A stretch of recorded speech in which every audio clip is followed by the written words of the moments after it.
ناظرین، 2026 میں شب معراج کو کون سی تاریخ کو ہے، کس رات میں ہم نے عبادت کرنی ہے، کون سا دن اور کون سی تاریخ کا ہم نے روزہ رکھنا ہے؟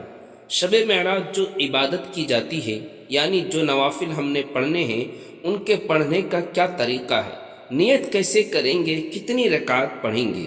ناظرین، واقعہ معراج انسانی تاریخ کا عظیم الشان واقعہ ہے جس نے عقل انسانی کو ورطۂ حیرت میں ڈال دیا ہے۔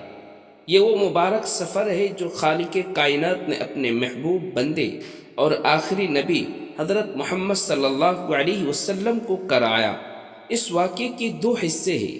پہلا حصہ اسرا کہلاتا ہے، جس میں آپ صلی اللہ علیہ وسلم کو رات کے ایک مختصر حصے میں مسجد حرام سے مسجد اقصی تک لے جایا گیا، اور دوسرا حصہ معراج ہے، جس میں آپ صلی اللہ علیہ وسلم نے آسمانوں کی سیر کی، سدرۃ المنتہا تے رسائی حاصل کی اور اللہ رب العزت سے بلا واسطہ گفتگو کا شرف حاصل کیا۔ یہ سفر محض ایک خواب نہیں تھا، بلکہ جمہور علماء امت کے مطابق اللہ نے آپ صلی اللہ علیہ وسلم کو جسم و روح کے ساتھ یہ مشاہدہ کروایا۔ اسی سفر کے دوران آپ صلی اللہ علیہ وسلم نے تمام انبیاء کرام کی امامت فرمائی، جو آپ کے سید الانبیاء ہونے کی کھلی دلیل ہے۔ معراج کا سب سے بڑا تحفہ امت کے لیے 5 وقت کی نماز ہے، جو پہلے 50 تھی اور پھر اللہ کی رحمت سے 5 کر دی گئی، مگر اجر 50 کے برابر ہی رکھا گیا۔ یہ واقعہ ہجرت سے کچھ عرصے قبل پیش آیا، جب آپ صلی اللہ علیہ وسلم شدید آزمائشوں کے دور سے گزر رہے تھے۔ اللہ نے اپنے نبی کو اپنی نشانیاں دکھا کر تسلی دی اور کائنات کے سربستہ رازوں سے پردہ اٹھایا۔ اس واقعے کا ذکر قرآن کریم کی سورہ بنی اسرائیل اور سورہ النجم میں صراحت کے ساتھ موجود ہے، جو اس کی حقانیت پر مہر تصدیق ثبت کرتا ہے۔ ایک مسلمان کے لیے معراج کا پیغام یہ ہے کہ وہ اللہ کی قدرت پر کامل یقین رکھے اور نماز کو اپنی زندگی کا لازمی جز بنا لے، کیونکہ نماز ہی مومن کی معراج ہے۔ یہ وہ مبارک گھڑی تھی جب کائنات کے امام نے براق پر سوار ہو کر زمان و مکان کی قید سے آزاد ہو کر وہ سفر طے کیا، جو انسانی سوچ کو پرواز سے بھی کہیں بلند ہے۔ اس سفر میں آپ صلی اللہ علیہ وسلم نے جنت اور دوزخ کے مشاہدے کیے، جہاں نیکوکاروں کے لیے تیار کردہ انعامات اور گناہ گاروں کے لیے مقرر کردہ سزاؤں کو بچشم خود ملاحظہ فرمایا۔ آپ صلی اللہ علیہ وسلم نے دیکھا کہ کس طرح اعمال کی بنیاد پر انسان کا انجام ہوتا ہے، جو رہتی دنیا تک کے لیے ایک سبق ہے۔ اسی سفر معراج میں آپ صلی اللہ علیہ وسلم کی ملاقات مختلف آسمانوں پر جلیل القدر انبیاء کرام سے ہوئی، جن میں حضرت آدم علیہ السلام، حضرت عیسیٰ علیہ السلام، حضرت یحییٰ علیہ السلام، حضرت یوسف علیہ السلام اور حضرت ادریس علیہ السلام، حضرت ہارون علیہ السلام، حضرت موسیٰ علیہ السلام، حضرت ابراہیم علیہ السلام شامل تھے۔ ہر نبی نے آپ صلی اللہ علیہ وسلم کا شاندار استقبال کیا اور آپ کی نبوت کی تصدیق کی۔ یہ عظیم الشان سفر اس وقت پیش آیا جب مکہ کے مشرکین نے آپ صلی اللہ علیہ وسلم پر زمین تنگ کر دی تھی، اور آپ کے مخلص ساتھی حضرت ابو طالب اور رفیق حیات حضرت خدیجہ رضی اللہ تعالی عنہا وفات پا چکی تھی۔ اس غم کے سال میں اللہ نے اپنے حبیب کو آسمانوں پر بلا کر یہ اعزاز بخشا کہ پوری کائنات آپ کے قدموں میں تلے۔ معراج کی رات کی سب سے بڑی اہمیت یہ ہے کہ یہ قرب الہی کی انتہا ہے، جہاں حضرت جبرائیل علیہ السلام بھی سدرۃ المنتہا پر رک گئے، لیکن حضور صلی اللہ علیہ وسلم اس سے بھی آگے تشریف لے گئے۔ یہ وہ مقام تھا جہاں اللہ اور اس کے رسول صلی اللہ علیہ وسلم کے درمیان کلام ہوا، یعنی بات چیت، اور امت کے لیے وہ احکامات جاری ہوئے جو انسانیت کے نیت کا ذریعہ ہے۔ معراج محض ایک معجزہ نہیں، بلکہ یہ ایک دعوت عمل ہے کہ مومن اپنی روح کو نماز کے ذریعے کتنا بلند کرے کہ وہ دنیا کی پستیوں سے نکل کر قرب الہی کی معراج حاصل کر لے۔ اس سفر نے ثابت کر دیا کہ اللہ کی قدرت کے سامنے کوئی بھی چیز ناممکن نہیں ہے، اور جب اللہ کسی بندے کو نوازنا چاہے تو تمام مادے اسباب ہیچ ہو کر رہ جاتے۔ اس عظیم سفر کی تفصیلات میں یہ بھی شامل ہے کہ جب آپ صلی اللہ علیہ وسلم مسجد اقصی پہنچے تو وہاں تمام انبیاء کرام کی ارواح موجود تھی جو آپ کے انتظار میں صف بستہ تھی۔ حضرت جبرائیل علیہ السلام نے آپ کو مصلی یعنی امامت پر کھڑا کیا اور آپ نے سب کی امامت فرمائی۔ یہ اس بات کا اعلان تھا کہ آپ کی شریعت سابقہ تمام شریعت کی ناسخ اور آپ کا مقام تمام رسولوں سے بلند ہے۔ اس کے بعد آسمانوں کا سفر شروع ہوا۔ پہلے آسمان پر حضرت آدم علیہ السلام سے ملاقات ہوئی، جنہوں نے آپ کو دیکھ کر نیک بیٹے اور نیک نبی کے الفاظ سے خوش آمدید کہا۔ دوسرے آسمان پر حضرت یحییٰ علیہ السلام، حضرت عیسیٰ علیہ السلام نے استقبال کیا۔ اسی طرح ہر آسمان پر ایک نئی عظمت اور نئی شان کا مشاہدہ کرایا گیا۔ ساتویں آسمان پر حضرت ابراہیم علیہ السلام کو بیت المعمور سے ٹیک لگائے دیکھا، جہاں روزانہ 70,000 فرشتے طواف کے لیے آتے ہیں، اور جو ایک بار آ جائے اس کی باری دوبارہ کبھی نہیں آتی۔ اس کے بعد سدرۃ المنتہا کا مقام آیا، جو مخلوق کے علم کی آخری حد ہے۔ وہاں سے آگے کی منزل صرف اللہ کے حبیب کے لیے مخصوص تھی۔ آپ صلی اللہ علیہ وسلم نے وہاں اللہ تعالیٰ کا قرب حاصل کیا اور وہ انوار و تجلیات دیکھے جن کا بیان انسانی زبان کے بس میں نہیں۔ اسی موقع پر سورہ بقرہ کی آخری آیات اور نماز کا عظیم تحفہ ملا۔ جب آپ صلی اللہ علیہ وسلم واپس تشریف لائے اور صبح اس واقعے کا تذکرہ کیا تو مشرکین نے تمسخر اڑایا، لیکن حضرت ابو بکر صدیق رضی اللہ عنہ نے بغیر کسی ہچکٹاہٹ کے اس کی تصدیق کی اور صدیق کا لقب پایا۔ یہ واقعہ ایمان اور یقین کے وہ کسوٹی ہے جو سچے مومن اور منافق کے درمیان فرق واضح کر دیتی۔ معراج ہمیں یہ بھی سکھاتی ہے کہ زندگی کی مشکلات عارضی ہے اور اللہ پر توکل کرنے والوں کے لیے آسمانوں کے دروازے کھل جاتے ہیں۔ آپ صلی اللہ علیہ وسلم نے اس سفر میں حوض کوثر اور جنت کی نہروں کا معائنہ بھی کیا اور اپنی امت کے ان افراد کو دیکھا جو اللہ کے احکامات کی پابندی کرتے ہیں۔ اس رات کی گہرائی کو سمجھنے کے لیے ہمیں سیرت طیبہ کا مطالعہ کرنا چاہیے تاکہ ہم اس معجزے کے حقیقی مقصد یعنی اللہ کی بندگی اور اطاعت کو پا سکیں۔ معراج کا پیغام عالمگیر ہے جو رہتی دنیا تک کے ہر انسان کو یہ بتاتا رہے گا کہ انسان اگر اللہ کا مخلص بندہ بن جائے تو کائنات کی کوئی بھی قوت اس کی راہ میں حائل نہیں ہو سکتی۔ اللہ نے اپنے حبیب کو وہ کچھ دکھایا جس کا تصور بھی ممکن نہ تھا۔ یہ سفر معراج کی ایک ایسی روشن قندیل ہے جو تاریک راہوں میں بھٹکی ہوئی انسانیت کو نور ہدایت فراہم کرتی ہے۔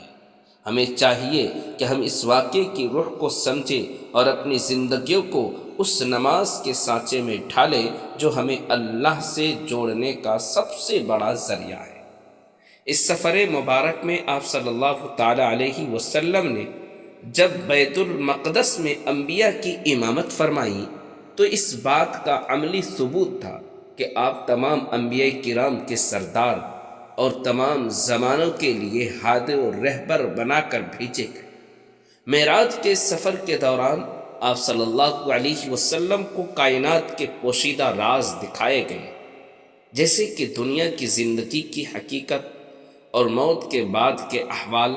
آپ نے دیکھا کہ کس طرح لوگوں نے ان کے اعمال کے مطابق جزا اور سزا دی جا رہی ہے۔ ایک جگہ آپ صلی اللہ علیہ وسلم نے ایسے لوگوں کو دیکھا جن کا سر پتھروں سے کچلے جا رہے ہیں۔ جبرائیل علیہ السلام نے بتایا کہ یہ وہ لوگ تھے جو فرض نمازوں میں غفلت برتتے تھے۔ اسی طرح آپ صلی اللہ علیہ وسلم نے سود خوروں، غیبت کرنے والوں اور یتیموں کا مال کھانے والوں کے دردناک انجام کا بھی مشاہدہ فرمایا۔ یہ تمام مشاہدات امت کے لیے ایک تنبیہ تھا تاکہ وہ گناہوں سے بچ سکے اور اللہ کی رضا حاصل کرے۔ معراج کے دوران اللہ تعالیٰ نے اپنے حبیب کو وہ سکینہ اور اطمینان عطا کیا جو مکہ کی سختیوں کے مقابلے میں ایک بڑی ڈھال ثابت ہوا۔ جب آپ صلی اللہ علیہ وسلم آسمانوں سے واپس زمین پر تشریف لائے تو آپ کا بستر ابھی گرم تھا اور وضو کا پانی بھی ابھی بہہ رہا تھا۔ یہ وہ معجزہ تھا جس نے وقت اور فاصلوں کی حقیقت کو بدل کر رکھ دیا۔ مشرکین مکہ نے جب اس واقعے کو سنا تو انہوں نے بیت المقدس کی نشانیوں کے بارے میں سوالات کیے۔ اللہ نے بیت المقدس کو آپ کی نظروں کے سامنے میں کر دیا اور آپ صلی اللہ علیہ وسلم نے ایک ایک نشان بالکل درست بتا دیا، جس پر کفار حیران رہ گئے لیکن اپنے عناد کی وجہ سے ایمان نہ لائے۔ معراج کی رات مسلمانوں کے لیے تجدید ایمان کی رات ہے۔ یہ یاد دلاتی ہے کہ ہمارا تعلق ایک ایسے رب سے ہے جو تمام کائنات کا مالک ہے، اور ایک ایسے نبی سے ہے جن کی پہنچ عرش الہی تک ہے۔ اس رات کی مناسبت سے ہمیں اپنے اندر وہ جذبہ پیدا کرنا چاہیے جو صحابہ کرام کے اندر موجود تھا کہ انہوں نے ہر معجزے کو اللہ کی نشانی جان اور اپنی زندگیاں اس کے تابع کر دی۔ آج کے دور میں جہاں انسان مادی ترقی میں گم ہو کر روحانیت کو بھول چکا ہے، معراج کا واقعہ ہمیں دوبارہ اس حقیقت کی طرف بلاتا ہے کہ اصل کامیابی اللہ کے حضور حاضری اور اس کی بندگی میں ہے۔ معراج کا ایک اہم پہلو یہ بھی ہے کہ یہ سائنسی اعتبار سے بھی انسان کو کائنات کی وسعتوں پر غور کرنے کی دعوت دیتا کہ کس طرح زمان و مکان کی قید سے آزاد ہوا جا سکتا ہے۔ حضور صلی اللہ علیہ وسلم کا یہ سفر رہتی دنیا تک علم و حکمت کا سرچشمہ رہے۔ ہمیں اس واقعے سے یہ سبق ملتا ہے کہ جب بندہ اپنے آپ کو اللہ کے سپرد کر دیتا ہے تو اللہ اپنے خاص رحمتوں سے اسے نوازتا ہے۔ لیکن رجب کی 27ویں تاریخ کے حوالے سے مروجہ عبادات کی شرعی حیثیت درج ذیل ہے۔ تاریخی طور پر واقعی معراج کی حتمی تاریخ اور مہینے کی تعیین میں اہل علم کے یہاں اختلافات پایا جاتا ہے، اس لیے اسے یقینی طور پر 27 رجب قرار دینا اور اسے عید کی طرح منانا سنت سے ثابت نہیں۔ جہاں تک اس رات کے مخصوص 12 رکعت نماز کا تعلق ہے تو قرآن و حدیث میں اس رات کے لیے کوئی خاص نماز یا مخصوص طریقہ منسوب نہیں ہے۔ البتہ نماز تہجد جو کہ رات کے آخری حصے میں پڑھی جاتی ہے وہ فرض کے بعد سب سے افضل نماز ہے، جس سے آپ کسی بھی رات بشمول اس رات کے ادا کر سکتے ہیں، لیکن اسے شب معراج کی مخصوص سنت یا واجب سمجھنا ہمارے لیے درست نہیں۔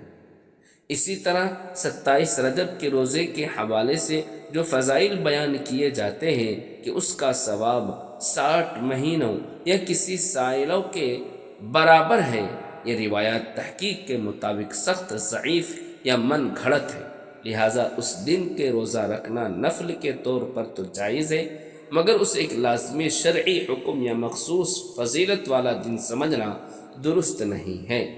اس رات میں کی جانے والی عبادات کو 100 سال کی عبادت کے برابر قرار دینا بھی ثابت نہیں ہے، کیونکہ ایسی فضیلت قرآن نے صرف شب قدر کے لیے خاص کی ہے۔ سن 2026 میں پاکستان اور بھارت میں 27 رجب کا دن غالباً 17 جنوری بروز ہفتہ ہوگا اور اس کی رات 16 جنوری کی شام سے شروع ہوگی۔ تاہم ایک مسلمان کے اصل حکم یہ ہے کہ وہ کسی ایک رات کے مخصوص عدد کا پابند ہونے کے بجائے ہر رات اللہ کی عبادت توبہ، استغفار، درود شریف اور تلاوت قرآن کا معمول بنائے اور دین کے معاملے میں صرف مستند اور صحیح احادیث پر عمل کرے۔ اللہ تعالی ہمیں دین کی صحیح سمجھ اور سنت کے مطابق عمل کی توفیق عطا فرمائے۔ ناظرین، آج کل جو سوشل میڈیا کے دور میں من گھڑت روایات کو بہت تیزی سے پھیلایا جاتا ہے، جس سے عام مسلمان یہ سمجھ بیٹھتا ہے کہ شاید یہی اصل دین ہے۔ ہمیں چاہیے کہ ہم اپنی عبادتوں کا ریاکاری اور خود ساختہ رسومات سے پاک رہیں اور صرف ان اعمال پر توجہ دے جو قرآن و سنت سے ثابت ہے۔ یاد رکھیں کہ اللہ تبارک و تعالیٰ کے یہاں وہی عمل قبول ہوتا ہے جو خلوص نیت کے ساتھ سنت کے مطابق کیا جائے۔ فضائل اعمال کے نام پر بدعات کو فروغ دینا ایمان کے لیے خطرناک ثابت ہو سکتا ہے۔ اس لیے اپنی نمازوں کی فکر کرے، اپنے اخلاص کو سنوارے اور سنت نبوی صلی اللہ علیہ وسلم کو اپنی زندگی کا اوڑھنا بچھونا بنائیں، تاکہ ہم بروز قیامت اللہ اور اس کے رسول صلی اللہ علیہ وسلم کے سامنے سرخرو ہو سکے۔ اصل بندگی یہ نہیں کہ ہم اپنی مرضی کی تاریخیں مقرر کریں، بلکہ اصل بندگی یہ ہے کہ ہم ہر لمحہ اللہ کی یاد میں گزارے اور ان سنتوں کو زندہ کرے جن کا ذکر احادیث صحیحہ میں موجود ہے۔ معراج کا اصل سبق نماز کی پابندی اور رب کی عظمت کا احساس ہے، نہ کہ صرف ایک رات کا جشن۔ ہمیں چاہیے کہ ہم اپنی زندگیوں کا محاسبہ کریں اور ہر اس کام سے بچے جس کی بنیاد دلیل پر نہیں بلکہ سنی سنائی باتوں پر ہے۔ اللہ ہمیں حق سمجھنے اور اس پر ثابت قدم رہنے کی توفیق عطا فرمائے۔ ناظرین، کمنٹ باکس میں اللہ تعالیٰ کی 99 ناموں میں سے ایک نام ضرور ٹائپ کریں۔ ویڈیو اچھی لگی تو ویڈیو کو لائک کریں، شیئر کریں، چینل کو سبسکرائب کریں